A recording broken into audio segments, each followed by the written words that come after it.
My family forced me to hand over my life savings for my brother's startup. It collapsed, and they blamed me. "You're financially irresponsible," Dad shouted, cutting me off completely. But what they didn't know, that life savings was just seed money from my billionaire partner. And our real company was about to launch. Okay, buckle up, because this isn't just a story about money or business.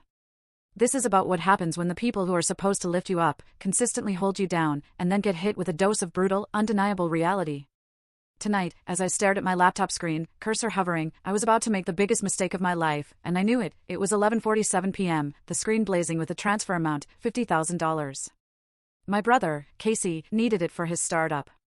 Or so everyone kept telling me. Just think about the family's future. Mom had cooed at dinner, squeezing my hand, her pearl bracelet gleaming. A gift from Casey, last Christmas. I got a scented candle.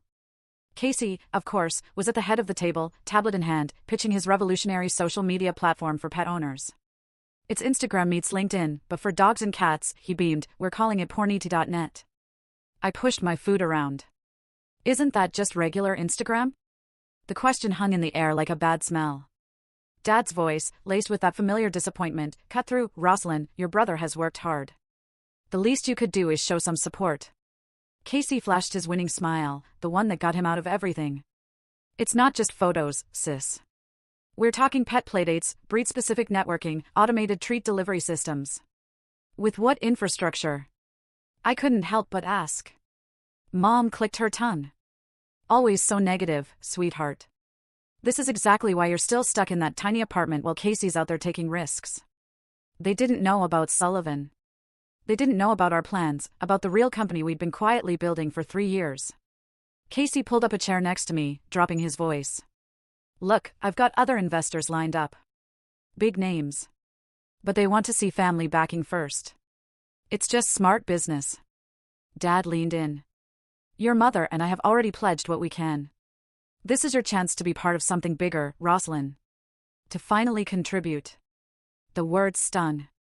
Finally contribute, 28 years of being the invisible child, and suddenly, I had a chance to matter. My phone buzzed. A text from Sullivan, "Don't do it. You know he'll burn through it in weeks." I slipped the phone away. "How much did you say you needed again?" Casey's eyes lit up like Christmas. $50K. But you'll get it back triple, minimum. My friend Heidi's done all the projections. The same Heidi who got sued by her last 3 business partners? I deadpanned. "God, why are you being such a bitch about this?" Casey snapped. "If you don't want to help, just say so." Mom gasped. Dad's fork clattered. "I'm sorry," Casey backpedaled, his voice dripping with practiced vulnerability. "I'm just under a lot of pressure. This is my shot, sis. Please." I looked around the table. Mom's pleading eyes. Dad's stern disappointment. Casey's performance. A lifetime of memories flooded me. Casey's graduations where my achievements went unmentioned, family photos where I was told to stand in the back, Christmas mornings where his pile of presents dwarfed mine. "Fine," I said quietly. "I'll transfer it tonight." The celebration that followed made me sick. Mom cried happy tears. Dad actually hugged me. Casey promised this would change everything. Now, in my dark apartment, I was about to press that button. My phone buzzed again. "Sullivan. Last warning. This isn't even your money to risk. It's seed funding for Skyrop. We've worked too hard." He was right. This was wrong on every level. But then I remembered Dad's words. Finally contribute, I hit transfer. The confirmation screen blinked cheerfully, as if I hadn't just betrayed 3 years of work with Sullivan. As if I hadn't just handed my brother a loaded gun to point at my future. My phone buzzed one final time. Sullivan again. "You did it, didn't you?" I stared at the message, then deleted our entire conversation history. In the morning, I'd have to face him. Have to explain why I gave away our initial seed money to my brother's doomed venture. But right now, I just sat in the dark, watching my bank balance drop by $50,000, wondering how someone supposedly so smart could do something so incredibly stupid. The worst part wasn't the money. It wasn't even betraying Sullivan's trust. It was knowing that somehow, when this all went wrong, and it would go wrong, they'd find a way to make it my fault. I closed my laptop, pressing my forehead against the cool surface. Happy now, Mom and Dad? I whispered to my empty apartment. I finally contributed. 3 months. That's how long it took for $50,000 to vanish into my brother's revolutionary pet social network. I should have known something was wrong when Casey stopped answering my texts about financial reports. Now, I was sitting in my parents' living room again, but this time, there was no celebratory dinner, just silence and accusation. She pushed me into rushing the lunch, Casey whined, pacing behind the couch where our parents sat. I told her we needed more time for market research, but she kept demanding updates. I almost laughed. Almost. I sent you 3 texts in 3 months asking for basic accounting. See? Casey threw his hands up. Always with the numbers. You suffocated the creative process with your constant pressure. Mom dabbed at her eyes. Rosalind, how could you do this to your brother?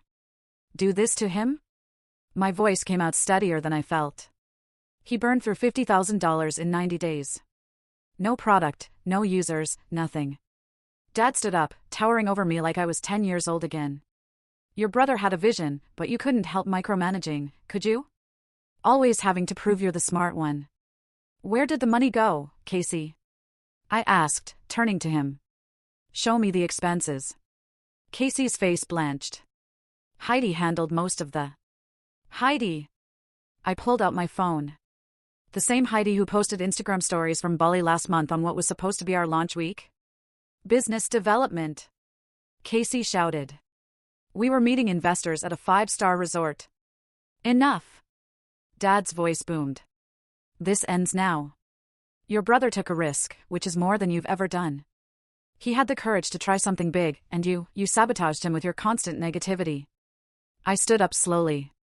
I gave him $50,000. My entire savings. The lie tasted bitter, but I couldn't tell them about Sullivan. Not now. And look how you gave it, Mom chimed in. With conditions, with judgment. Money doesn't come with strings attached in this family, Rosalind. Unless it's for me, apparently. Casey slumped onto the couch, head in his hands. I trusted you to believe in me, but you wanted me to fail, didn't you? To prove you were right all along. That's not. Get out. Dad pointed to the door. Until you can. Take responsibility for what you've done to this family, you're not welcome here. I looked at Mom, but she turned away, shoulders shaking with theatrical sobs. Casey wouldn't meet my eyes. Responsibility, I said quietly. Fine, let's talk about responsibility. Let's talk about how Casey spent $15,000 on team-building exercises in Vegas. Or how Heidi's business development trip cost more than most people's yearly rent. It's all public record. I pulled the bank statements. You had no right. Casey jumped up. That was confidential company information. It was my money. Dad grabbed my arm. I said, get out. You've done enough damage. I wrenched away. You know what? You're right. I have done enough. I'm done being the family ATM, done being the scapegoat. Done with all of it. Typical Rosalind, Mom sniffed. Making everything about yourself. Your poor brother's dreams are ruined and all you can think about is money. I walked to the door, then turned back one last time. Casey, tell them about the $20,000 you transferred to your personal account. Tell them about the lease on the new BMW. Tell them anything true for once in your life. He didn't. Of course, he didn't. Outside, the summer air felt thick and heavy. My cousin Charlotte ran up to me as I reached my car.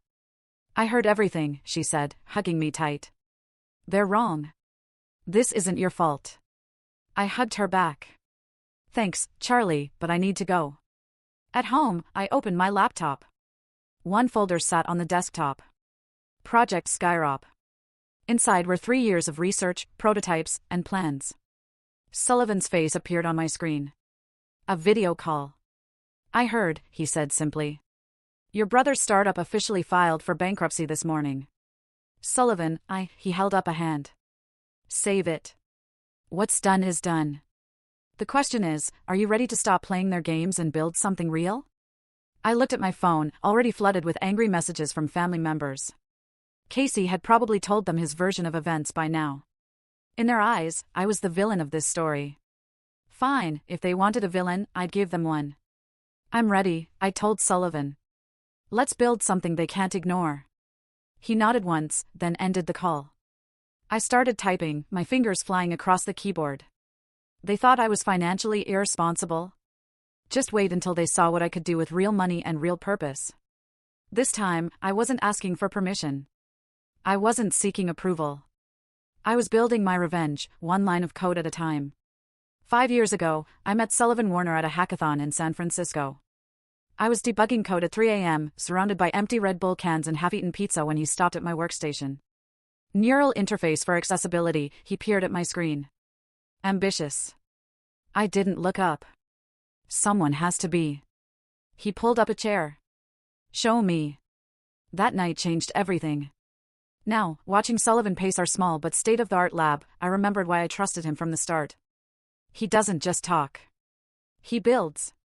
The prototype's ready, I told him, adjusting the sleek headset on our test subject. Maria.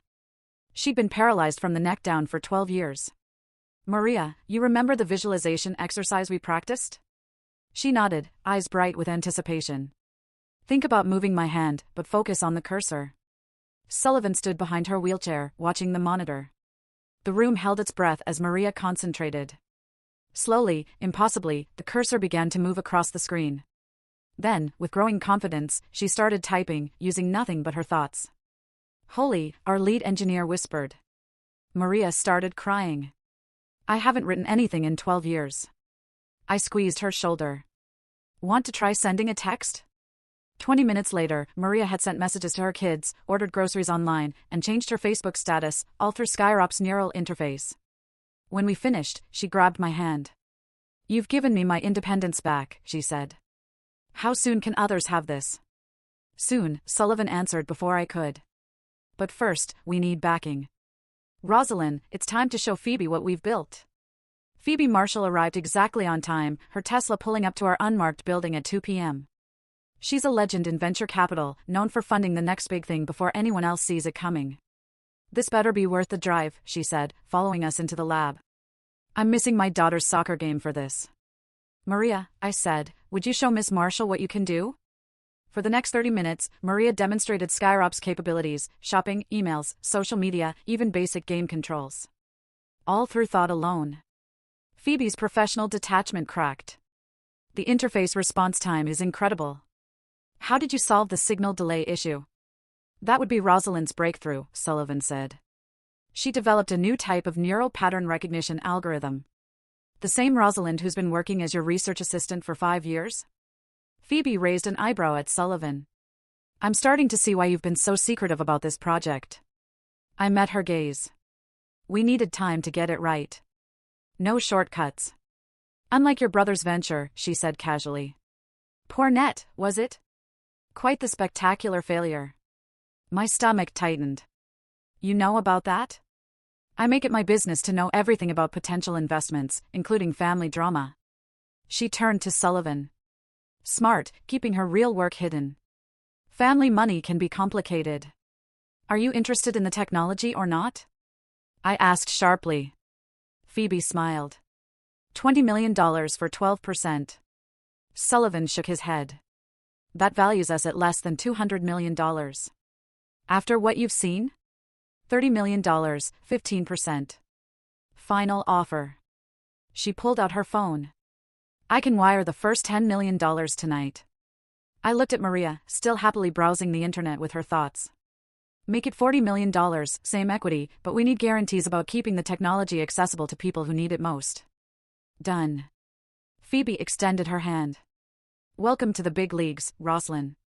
Try not to let your family know just yet. Something tells me they wouldn't understand. After she left, Sullivan poured us both a drink. You know what this means? We're 3 weeks from soft launch. After that, I finished, everyone knows. Including my family. Are you ready for that? I thought about Casey's BMW, bought with my stolen money, about mom's tears and dad's accusations, about being called irresponsible while my brother partied in Vegas with investor cash. They wanted me to contribute something meaningful, I said, raising my glass. Well, here it comes. Sullivan clinked his glass against mine.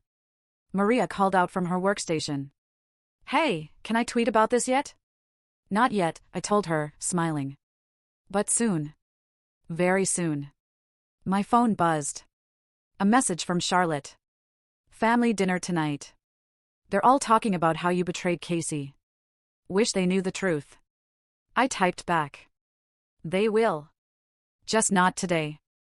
Looking around our lab at the technology we'd built in secret, while my family thought I was failing, I felt something shift inside me. The quiet, reliable daughter they ignored was gone. In her place stood someone they wouldn't see coming until it was too late. Sullivan caught my expression. Remember, revenge is best served with an IPO. I laughed, but we both knew he was only half joking. In 3 weeks, my family wouldn't just hear about my success.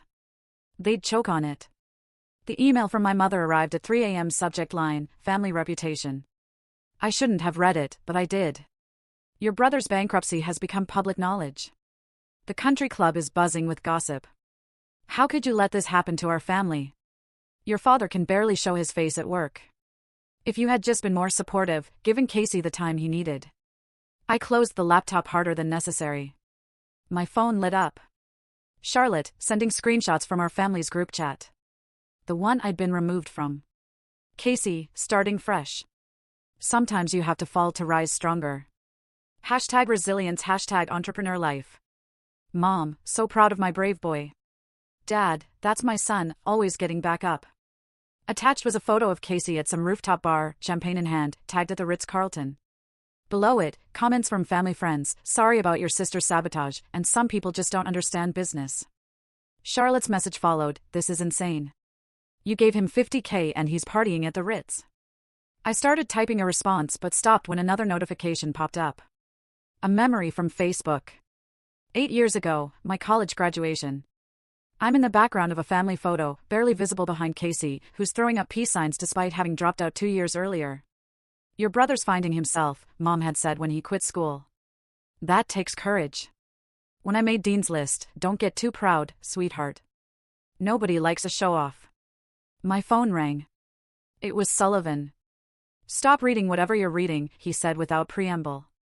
The prototype testing went perfectly today. Focus on that. They're saying I destroyed the family reputation. Good. Let them. In 3 weeks, they can update their definition of family reputation to include having a billionaire tech founder they disowned. I laughed despite myself. Billionaire might be stretching it. Phoebe called. 2 more major VCs want in. We're oversubscribed for the Series A. A notification slid in. Moms posted old photos of Casey's high school graduation. Our family's true success story, reads the caption. Roslyn. Sullivan's voice sharpened. Are you listening? Sorry. Just watching my mother's latest social media campaign. Remember when you won that national coding competition in high school? Yeah. They forgot to come to the ceremony. Casey had a football game. And now you're about to launch technology that will change millions of lives, he paused, while your brother posts poolside selfies with borrowed money. My doorbell rang. It was Charlotte, holding 2 bottles of wine and looking furious. I'll call you back, I told Sullivan. Charlotte burst in. Have you seen what they're posting? It's like they're living in an alternate reality. She pulled up Instagram. Casey had posted another photo, this time with an inspirational quote about rising from adversity. The comments were full of our relatives calling him brave, resilient. Look at this one. Charlotte scrolled to a post from my mother. It was a throwback photo of Casey winning Most Likely to Succeed in high school. The caption read, some people try to hold our children back out of jealousy, but true talent always shines through. They've completely erased you, Charlotte said softly, like you never existed.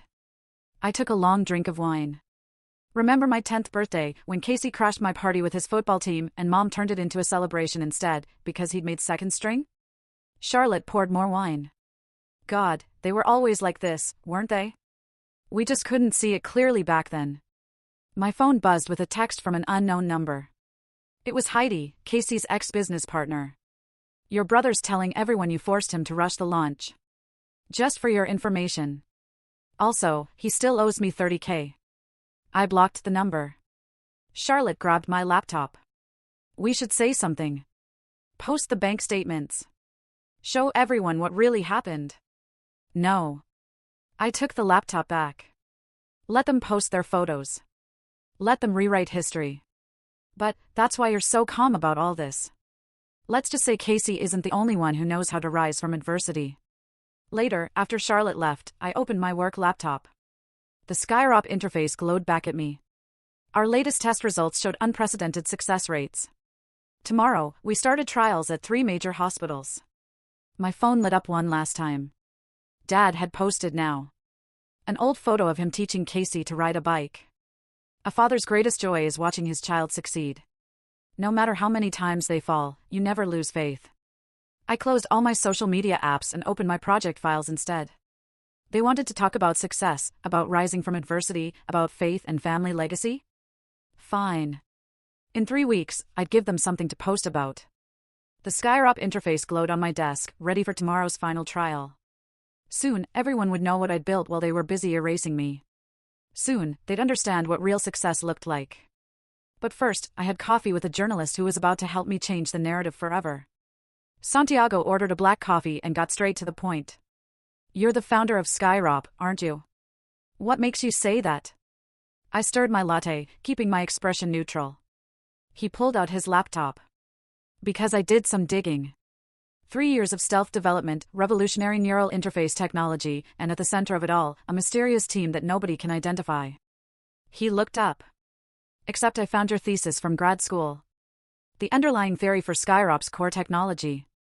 It's all there. I said nothing. But here's where it gets interesting, he continued. 6 months ago, your brother's startup imploded. Your family blamed you for its failure. They've been practically crucifying you on social media. But the whole time, I was building something that actually works, I finished, something that matters. His eyes lit up. Give me the exclusive, the full story. I glanced at my phone. A text from Sullivan. It's time. Okay, I told Santiago. But we do this my way. The article dropped exactly 1 week later. The headline read, *The Invisible Founder, How Rosalind Harris Built a $400 million Tech Empire While Her Family Erased Her Star. Santiago didn't hold back. He detailed everything, the years of secret development, the successful trials, the revolutionary technology. But he also dug into the family drama, Casey's failed startup, my investment in it, their public smear campaign against me. My phone exploded within minutes. First, Charlotte. Holy sh**T. I knew it. Then Heidi, Casey's ex-partner, should have partnered with you instead. Sullivan called. It's going viral. Tech Twitter is on fire. Your brother's trending, but not in a good way. I was about to reply when my father's name appeared on my screen. For the first time in 6 months, he was calling me. Don't answer, Sullivan warned. I answered. What have you done? Dad's voice shook with rage. Your brother's speaking engagement just got cancelled. Your mother's crying. Our phones are exploding with reporters. Funny, I cut him off. Now you know how it feels to have your reputation destroyed by family. This is different. We're your parents. Who disowned me? Who blamed me for Casey's failure? Who erased me from family photos? We need to meet face to face, now. I checked my email. Speaking requests, interview offers, investment proposals flooding in. Sorry, Dad. I'm a bit busy running my $400 million company. You know, the one I built while you were celebrating Casey's resilience. He switched tactics. Sweetheart, we didn't know. If you'd just told us, like you would have believed me? Like you believed me about Casey's spending? My mother's voice joined in. I was on speaker. We're still your family. You can't just, actually, I can. I checked the markets. Skyrop just announced our IPO date. I hung up. As Santiago called, your story just got picked up by every major tech outlet. Twitter's calling it the revenge story of the year. Charlotte sent another text. Mom's having a meltdown in the family group chat. Casey's gone silent. Dad's threatening to fix this. I forwarded the messages to Sullivan, who replied, worth it. Before I could answer, a new email arrived from Casey. Subject line, please, sis. I know I messed up, but this is destroying us. Mom can't stop crying. Dad's law firm partners are asking questions. My consulting clients are pulling out. Can't we talk about this? Like family? I started typing, *family? You mean like when you blamed me for your failure? Like when you partied at the Ritz with my money? Like when you let them erase me, *delete. Instead, I sent him a single link to Maria's public testimonial about how Skyrop changed her life. Below it, I wrote, "This is what real contribution looks like." My phone rang again. Santiago. You're trending #1. People are calling you the stealth genius who built an empire while your family tried to destroy you. Your brother's motivational speaking website just went offline. Good. But here's the thing, he hesitated. Some are saying you planned this. That you let your family hang themselves with their own social media posts while you build your revenge in secret. Did you? I thought about Casey's champagne photos, Mom's cruel posts, Dad's speeches about family legacy. The truth, I told him, they wrote this story themselves. I just provided the ending. As if on cue, my father's name flashed on my phone again. This time, I let it ring. Sullivan messaged. Press conference tomorrow. Ready to show them what you've really built? I looked at my laptop, where Maria's testimonial played on repeat, where thousands of comments poured in from people whose lives our technology could change. Ready? I replied. Time to rewrite the family legacy. The family dinner table looked exactly the same, but everything else had changed. Mom's perfect makeup couldn't hide her puffy eyes. Dad's hands shook slightly as he gripped his fork. Casey stared at his plate, uncharacteristically silent. Well, Dad finally said, you wanted this meeting. Talk. I took a slow sip of water. Actually, you demanded this meeting. I'm just here out of curiosity. Curiosity? Mom's voice rose. Our family is being torn apart and you're treating it like some experiment. Funny how family matters to you now. I set down my glass. Where was this concern when you were erasing me from photos? When you were calling me financially irresponsible? Casey looked up. I tried to apologize by email after my company's valuation hit the news. I pulled out my phone.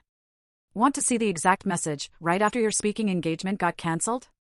That's not fair. Mom interjected. Your brother's trying to make things right.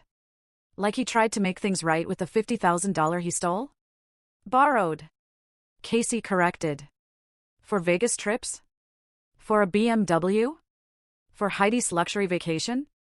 Dad slammed his hand on the table. Enough. We're here to fix this. To be a family again. Fix what, exactly? I leaned forward. Your reputation? Your social standing? Casey's consulting business? Charlotte, who'd been quietly recording everything on her phone, spoke up. Maybe start with an actual apology for, the months of public shaming. We were hurt, Mom said. We thought you'd betrayed your brother's trust. So you destroyed mine. I stood up. You know what the difference is between Casey's startup and mine? His was built on hype and other people's money. Mine was built on years of work you never bothered to notice. If you just told us, Dad started. Would you have believed me?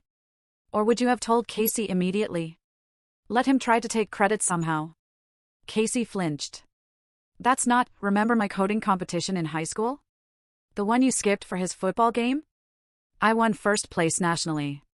It could have paid for college, but you didn't even ask. Mom started crying. We're trying to understand.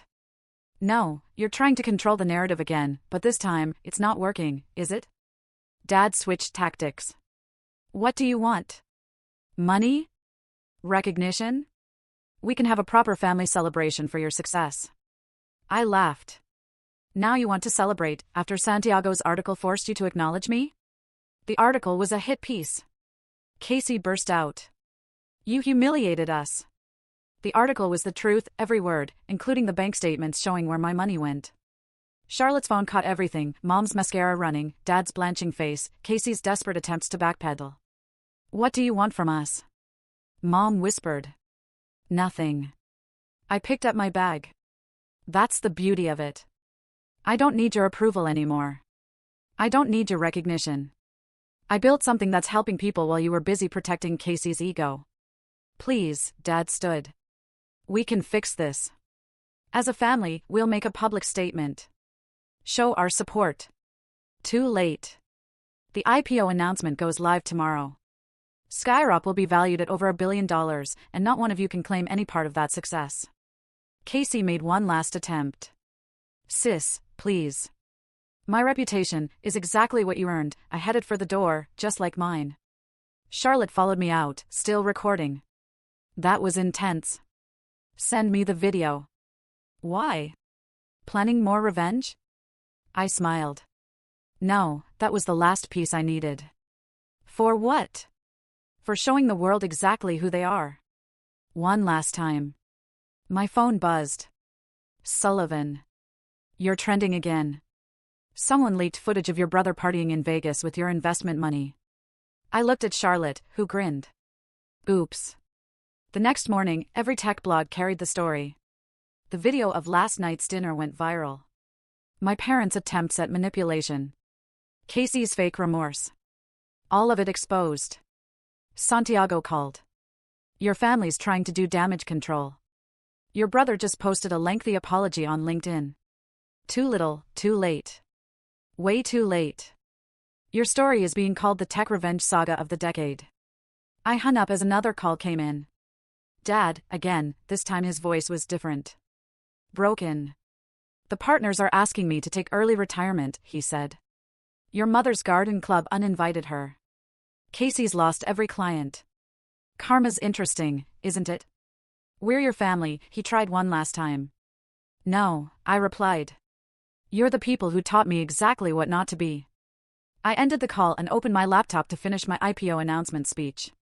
Tomorrow, I tell the world about Skyrop's mission to help people like Maria, about technology that actually matters. And my family? They could watch from the audience, just like I did all those years, silent, invisible, finally understanding what it feels like.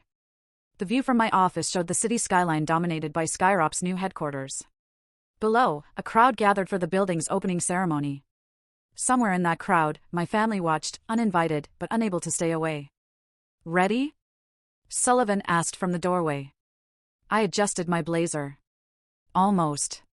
Your brother's trying to get past security again. Says he has a business proposal. Of course he does. I checked my phone. Another missed call from Mom. A text from Dad about family healing. Charlotte burst in. You need to see this. Casey was posting live from outside. His Instagram story showed him in front of our building. So proud of my sister's success. Family is everything. #proudbrother #techfamily. Unbelievable, Charlotte muttered. No, I corrected her. Predictable.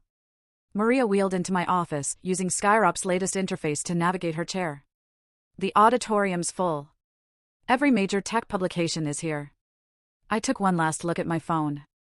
Casey still posting, trying to rewrite history again. Mom had joined in, sharing old photos she must have dug up, captioning them with, always knew she was special. Dad's professional network was suddenly full of posts about supporting innovative daughters. They never learn, do they? Sullivan observed. They can't, I replied. Because they still think this is about them. The auditorium fell silent as I took the stage. In the front row, Maria sat with other beta testers, people whose lives Skyrop had already changed. Behind them, investors and journalists leaned forward, hungry for the next chapter. Everyone expects me to talk about revenge today, I began, about how I built this company while my family tried to erase me. That story's already been told. Movement at the back caught my eye. Casey, trying to slip in. Security stopped him. Instead, I continued, I want to talk about Maria, about James, Sarah, and Michael, about the millions of people who've lost their independence through injury or illness. Because while my family was busy posting about resilience, these people were showing me what real strength looks like. I gestured to Maria, who raised her hand, controlled by Skyrop's interface. The audience gasped. This technology wasn't built on revenge. It was built on something my family never understood. The difference between taking credit and creating value. Santiago, in the press section, typed furiously. My phone buzzed with notifications as my words went viral in real time. So yes, I let them think I failed. I let them write their posts and give their speeches, because while they were busy managing their image, we were here building something real. Maria demonstrated the interface, drawing applause. Other beta testers joined in, showing how Skyrop had transformed their lives. Success isn't about proving people wrong, I continued. It's about proving yourself right. And sometimes, the people who try to erase you just end up erasing themselves. After the presentation, Charlotte showed me social media. Casey had gone quiet. Mom had deleted her recent posts. Dad's LinkedIn had been deactivated. They finally got the message, she said. No, Sullivan interjected. They finally lost control of it. Maria approached, smiling. Ready for the hospital announcements? I nodded. We're launching in 50 major medical centers next month. Thousands of patients waiting. Miss Harris, a young woman, stopped me. I'm a computer science student. Your story, it inspired me to keep going when my own family didn't believe in me. I thought of my younger self, staying up late coding while my family celebrated Casey's latest non-achievement. Build something that matters, I told her. The rest is just noise. Sullivan handed me a tablet. Stock price soaring, pre-orders flooding in. Want to check the family group chat? No need. I looked out at the city, at the Skyrop logo glowing against the darkening sky. Their story isn't mine anymore. Charlotte hugged me. Was it worth it? All of it? I watched Maria demonstrating Skyrop to a group of doctors, her face glowing with independence and possibility. Look around, I said. This isn't about revenge anymore. It's about legacy. The real kind. My phone buzzed one last time. Casey again. Please, sis, just one meeting. For family's sake. I deleted the message without responding. Outside my window, the city lights twinkled. Each one representing someone whose life we might change. Someone whose story matters more than family drama and social media posts. Sullivan cleared his throat. The next presentation starts in 10 minutes. Ready to focus on what's real? I pocketed my phone, leaving the past where it belongs. Always was. The audience waited below, but they weren't here for family drama or revenge. They were here for innovation, for change, for actual value created. That's a story worth telling.